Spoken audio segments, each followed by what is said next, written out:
精挑球板，每个人都想拥有一块完美的反 A。我们今天随机找到了25支反 A， 请来了最权威的专业运动员，一次性把乒乓球拍挑明白。你这客户要打世锦赛啊，这么多好指标啊！今天这些板我就挑出一块来，如果你们要把它给客户，他要说出不好打，我从此以后再也不挑板。我挑板，国家队当时绝对有名。哎，我听网上说啊，网上流传说当年樊振东休斯顿世乒赛打冠军的那个板是你给挑的。最开始是邮到了上海好多块，然后我跟程庆奇帮他挑的，先试打的，然后挑出来2块给他邮去。也就是说，他那块板是我跟程庆奇帮他挑的。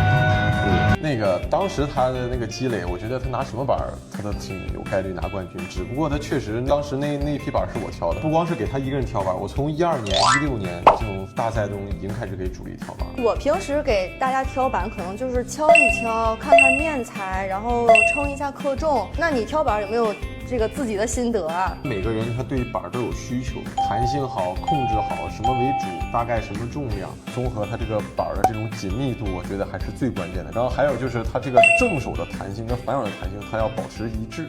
首先啊，板面有的发白，有的发黄，有的有鱼鳞，有的偏深。可能黄的它是一个木头里面最里面的，白的也有可能是最外面的，也有可能是最新的木头。相对来说，白的担心的就是它不如这个最里面的最老木头会密度会更强一点。但是白的呢又比较符合现在这种打法，什么比较硬。你想象一下，带超级的这些都是白色的木头，还真是，就是比较偏硬。超级林昀儒啊，超级樊振东这种面材都有点偏白，都比较硬。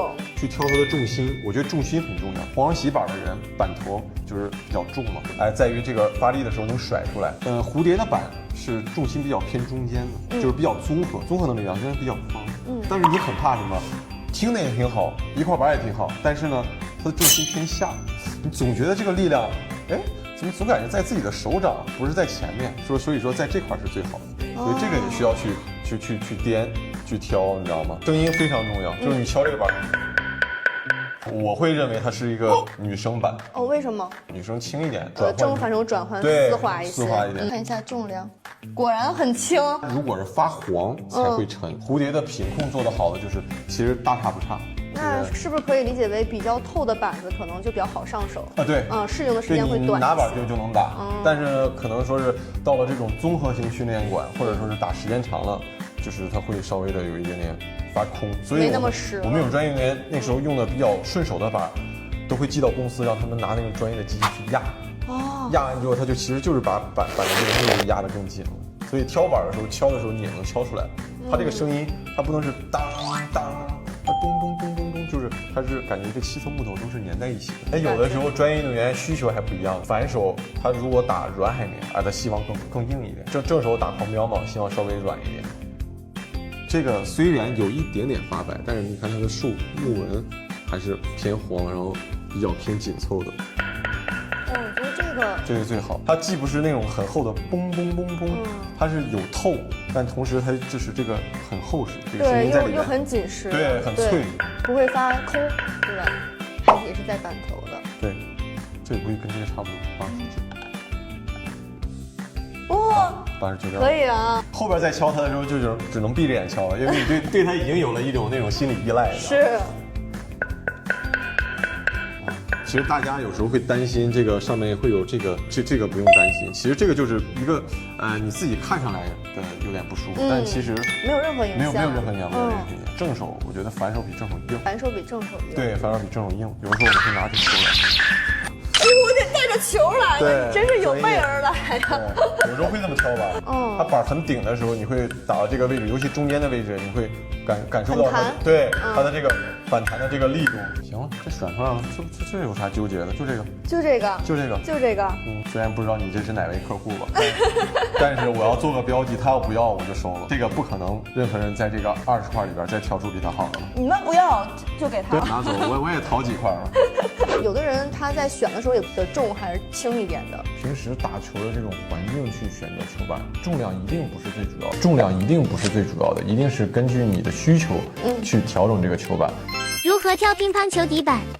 你像我们为什么会选择会偏重一点的球，也变得越来越重。太轻的板到了这种综合训练馆比较大的时候，发过力来之后，你打不到这种比较深的位置，对你打的都是比较近台。像我们的球板，如果你换在一个小的工作室里边、小的球馆里边打，你又会觉得有点发闷发沉。所以我觉得大家还是要根据自己这种平时打球的这种环境去选择球板。小的球馆它密度没有那么大，就是空间没有那么大，这个空气流动阻力也没有那么大。你要用非常重的球板，然后刷上胶水就会有一些发沉，就是老觉得有点向往，感觉有点打不出去，声音也是闷闷的。但是你一下换到了这种大体育馆，你觉得他的天赋才释放出来，他有空间了，他击球这个空间声音更透了，拉到底线了，所以重量一定不是最主要的，一定是根据你的需求去调整这个球板。比如93克的球板，你一听这个声音，贴合度比较强，密度也比较强，那就是一块好板。就刚才我们挑那块86克、87克，紧密程度啊，包括这种密度也很强，声音也很好，它也是一块好板。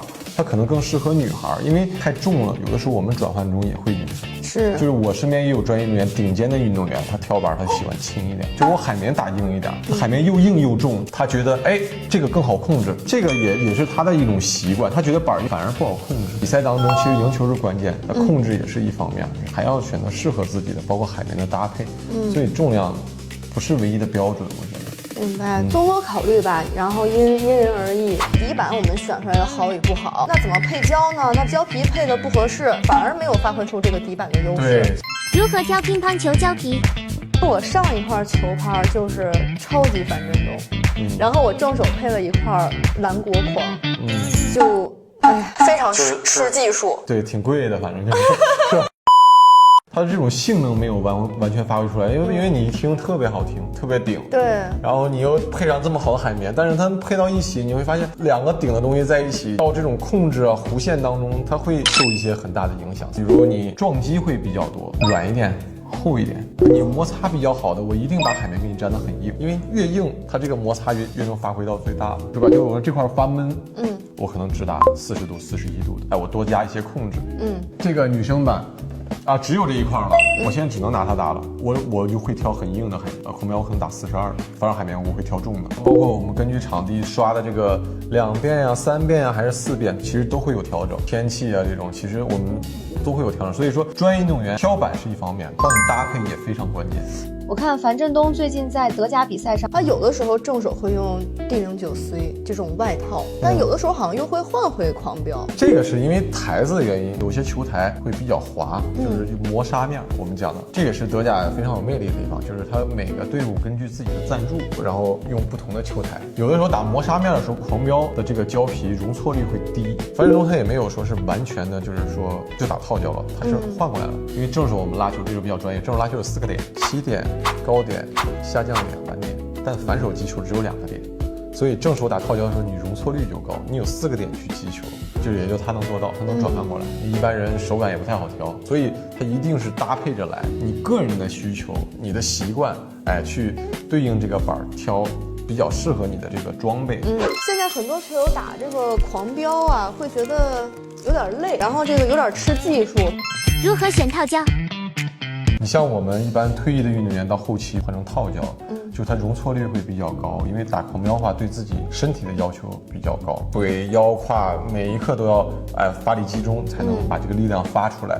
但是你打套胶的时候，多样性、容错率也比较高，会更容易上台。包括现在套胶也分这个粘性啊，对，很多种。到你就是根据自己的打法，你是拼速度的，那你可以是T05，也可以是这个 Z03，还想保证之前自己打狂飙的习惯有粘性的，那肯定是这2个嘛，其中一个。对，我现在就是用这个呢。对，那有的海绵就是像这种粘性胶皮的话，会比较厚，你会觉得海绵有点肉，打不出力。K3做的好一点，就是海绵它保持的这种韧性还是比较有劲儿的。反正我觉得门槛没那么高。对，然后这个09C 就更不用说了，它的稳定性会比较强。09C 的海绵密度是无可挑剔的，俗称小气泡，就会非常紧密。打09C 的时候少刷油，薄薄的一层油，要不然就是刷在胶水上。我们先刷2遍红双喜，然后再刷这层油。刷油会影响这个套胶海绵的寿命？会，非常会。膨胀的时间过了，这个孔不会缩小。